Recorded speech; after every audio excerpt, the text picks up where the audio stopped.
20 जनवरी को किश्तवाड़ जिले में एक दुखद घटना घटी जब नागसेनी के प्यास निवासी मोहम्मद हनीफ के बेटे जफर हुसैन की नोनाटो इलाके के पास चिनाब नदी में डूबने से मौत हो गई।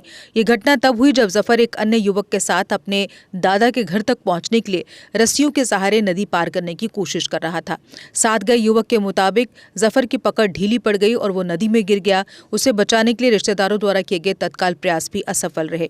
अगले दिन जिला प्रशासन, रेड क्रॉस और जम्मू कश्मीर SDRF की टीमें तलाशी अभियान में शामिल हुई, जो अभी भी जारी हैं। उनके प्रयासों के बावजूद जफर अभी तक नहीं मिला है, जिससे परिवार और लोग बेहद परेशान हैं।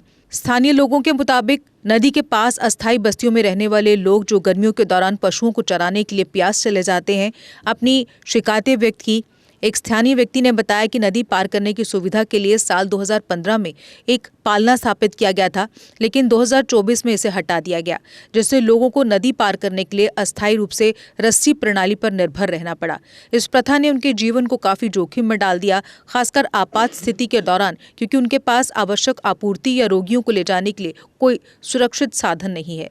स्थानीय लोगों ने जिला प्रशासन से बचाव अभियान में तेजी लाने और नदी पर एक स्थायी पुल बनाने का आग्रह किया है।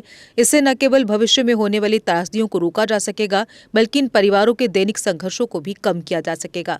हम इस वक्त जिला किश्तवाड़ के इलाका नौनाटो ब्लॉक नागसेनी में हैं, जहां 2 रोज़ कबल एक नौजवान जिसकी उम्र कम से कम 20 से 22 साल बताई जा रही है, वो एक दरिया को एक रस्सी के सहारे जो है वो पार करते हुए दरिया में गिरा और अभी तक जो है उस बच्चे की लाश को जो है वो बरामद नहीं किया गया है।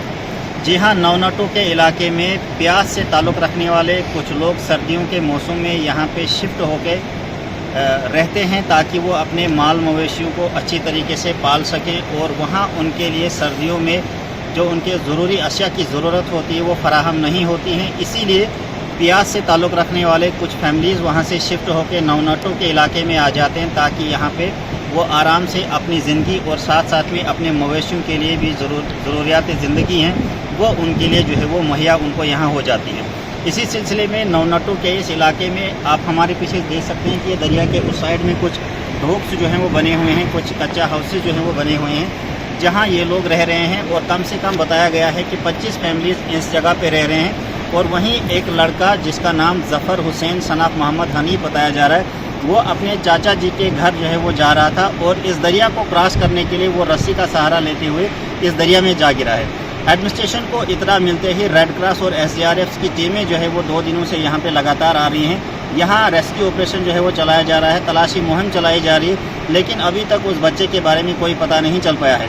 हमने भी आज यहाँ नौनाटो का जो है वो हम भी आज यहाँ पे पहुँचे हैं और हमने यहाँ मकामी भी कुछ लोगों के साथ बात की है। उनका ये कहना है कि इस दरिया को क्रॉस करने के लिए पहले यहाँ पे एक झूला जो है यानी क्रेडल जो है वो लगा हुआ था, लेकिन बाद में किसी वजह से उस क्रेडल को हटाया गया और जिसकी वजह से दरिया के उस साइड जो फैमिलीज़ रह रही हैं उनको काफ़ी दिक्कतों का सामना जो है वो करना पड़ता है। इन लोगों का कहना है कि जब भी हमें इस दरिया को क्रॉस करना होता है, हमें रस्सी का इस्तेमाल या रस्सी का सहारा लेना पड़ता है, चाहे हमें खुद जाना होगा, चाहे हमें मवेशियों के लिए, चाहे हमें अपने लिए कोई सामान लेना है, या अगर कोई मरीज़ हो जाता है, कोई बीमार हो जाता है, तो हमें उसको भी इसी रस्सी के सहारे बांध के जो है वो दरिया को जो है वो पार कराना पड़ता है। हमारे साथ इस इलाके से ताल्लुक़ रखने वाले एक मकामी नौजवान भी हैं, इनसे भी बात करने की कोशिश करेंगे और जानने की कोशिश करेंगे कि यहाँ पे झूला या पुल ना होने की वजह से इन लोगों को किन दिक्कतों का सामना करना पड़ता है। जी, क्या नाम है आपका?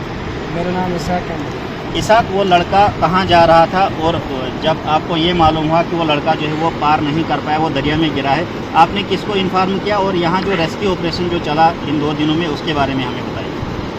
वो लड़का गाड़ी चलाता था इसकी और दादू के पास जा रहा था पार। शाम का वक्त था, नमाज जो शाम की अजान होती है उसको उस वक्त इधर से क्रॉस कर रहा था कार आधे सेंटर तक, जहाँ तक मतलब 10-20 फुट शाम को नज़र आ रहा था, वहाँ तक पहुँच गया। उसके बाद आगे उनको नज़र नहीं आया। दूसरे दिन एक छोटी सी हमें वो डाली एक पत्ते की मिली और उसके जिसमें उसने पत्ते बांधे थे वो शाल मिली, बाकी उसका कोई पता नहीं चलता है।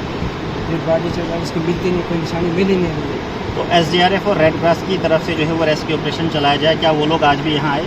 हाँ, आज भी आए, कल भी आए, वो तो डेली चल रहे हैं, लेकिन कोई पता नहीं चल रहा। तो यहाँ पे पहले झूला लगा हुआ था? हाँ, 2012-13 से झूला लगाया था और 24 में वो कुछ मुश्किलात में पैसे काट दिया गया और उसके बाद कुछ तार लगा दिया। तो झूला या पुल ना होने की वजह से आपको कितनी दिक्कतों का सामना करना पड़ा? यही हमें तार से ही क्रॉस करना पड़ता है। कई लोग यहाँ से चला गए हैं इसी दरिया में, लेकिन आज भी वही हाल है, वही पुराना वाला हाल, उसी रस्सी उसी तार से करने पड़ते, चाहे कोई बीमार हो चाहे कुछ भी उसी प्रोसेस। तो अभी आपकी डिमांड एडमिनिस्ट्रेशन से क्या है? हमारी यही डिमांड है, हमें हर हाल में पार जाना ही पड़ता है मालवेसी को पारने के लिए, हमें पुल चाहिए हर हाल में। उसका नाम जफ़र था, तो वो आया ऊपर से, तो मैं बोलने लगा कि मैं दादी के घर में जाऊँगा। मैंने बोला चलेंगे, तो इधर तक आया, रस्सी लगाई, खुद चला गया पार में, उधर सेंटर तक पता ही नहीं चला किधर गया। 3 दिन हो गए उसको, अभी तक पता ही नहीं चल रहा। यहाँ पे सर्च वगैरह किसकी तरफ से की जा रही है? एडमिनिस्ट्रेशन की तरफ से यहाँ पे कोई आया जो यहाँ पे सर्च ऑपरेशन चल रहा है? सभी आए सर, सभी आए थे इधर। सर्च के दौरान कुछ ऐसी चीज़ मिली जिससे ये आपको पता लगा कि वो दरिया में ही गए हैं? हाँ, उसके जो रुमाल थी ना, वो पत्ते थे, वो मिल गए, रुमाल उधर नीचे ही मिले वहाँ से। यहाँ पहले झोला लगा हुआ था? जी लगा हुआ था, वो काट दिया इन्होंने। कब लगा था झोला और कब काटा? उसके हो गए थे 2012, 13, 15 से स्टार्ट था और 24 में काट दिया। तो अभी अगर कोई वहाँ उस साइड बीमार भी होता है तो आप उसको कैसे लाते हो इस इसी साइड? तार से लाते हैं सर, बड़ी मुसीबत आती है। सामान वगैरह? सामान इसी से सब लाते हैं, पत्ते शत्ते सब कुछ इसी से लाते हैं। तो अगर कोई बीमार होगा जो खुद नहीं चल सकता इस पे, उसको कैसे लाते? इसी में बांध के लाते हैं, रस्सी से बांध के? रस्सी से बांध के खींचते हैं। पहुंचा तो पहुंच गए, नहीं तो मर गए। निरारे रास्ते में चला गया। इसको रोक। हमारी डिमांड है पुल की, कि हमें पुल यहाँ पे होना चाहिए, क्योंकि हम सर्दी के लिए यहाँ आते हैं, हमें माल मोची लेकर यहाँ आते हैं, हमें वो बैठने के लिए कहीं जगह नहीं, इसलिए हम यहाँ आते हैं सर्दी के लिए माल लेकर। तो हमें पुल चाहिए यहाँ पे, बहुत दिक्कत है हमें हर चीज़ में। तार पे हमें नहीं चलना पड़ता है, क्योंकि हमें पत्ते भी लेने पड़ते हैं, लकड़ी लेने पड़ती है, हर राशन लेनी पड़ती है। किसी को हम रात को जाते हैं, किसी दिन को जाते हैं, लड़कियाँ जाती हैं, लड़के जाते हैं, छोटे बच्चे भी जाते हैं। जो बच्चा स्कूल पढ़ता है आज उसको यहाँ से जाकर वहाँ स्कूल पढ़ना पड़ता है, ट्यूशन देने जाता है। जो बच्चा मिनटू प्यास में, वो इस वक्त यहाँ से सुबह जाता है, शाम को बस अकेला चढ़ता है। छोटे बच्चे भी है, 2-3 बच्चे इधर पार देख लेना, तो वो भी इसी तार से क्रॉस होते हैं, लेकिन ये बहुत मुश्किल की बात है। कितने कुंभे आप रहते हो उस साइड? यहाँ पे लगभग कोई सारे ये कोई 25 कोठियाँ हैं, 25 डेरे हैं। तो यहाँ के एक मकामी नौजवान का भी यही कहना है कि पहले यहाँ पे जो है वो क्रेडल यानी झोला लगा हुआ था, और उसको हटाने के बाद हम लोगों ने यहाँ जो है वो काफ़ी दिक्कतों और परेशानियों का सामना कर रहे हैं। इनकी डिमांड ये है कि रेस्क्यू ऑपरेशन को जो है थोड़ा और तेज़ किया जाए, ताकि उस नौजवान की लाश को जो है वो बरामद किया जाए, और साथ साथ में इनकी डिमांड ये है कि एक पुल को जो है यहाँ पे तामीर किया जाए, ताकि मुस्तकबिल में हम लोग मुश्किलातों से जो है वो 2-4 ना हो। आप देखते रहे JK अपडेट, हमें दीजिए इजाज़त, अल्लाह हाफ़िज़। बेहतर भविष्य और उत्तम शिक्षा के लिए अपने बच्चों का दाखिला CBSE affiliated MV international school में करवाएं। 16 एजुकेशनल अवार्ड से सम्मानित MV इंटरनेशनल स्कूल में अंतर्राष्ट्रीय टाई अप्स और लड़के लड़कियों के लिए NCC भी उपलब्ध है। यहाँ अटल टिंकरिंग लैब और नेशनल एजुकेशन पॉलिसी से लेस रचनात्मक पाठ्यक्रम पढ़ाया जाता है। हर साल कक्षा 12वीं की CBSE परीक्षा में स्कूल के छात्रों का top class result MV international school की एक खास पहचान है। स्कूल मैनेजमेंट ने अब तक उत्कृष्ट रिजल्ट के लिए टॉपर छात्रों को 61 ब्रांडेड लैपटॉप प्रदान किए हैं।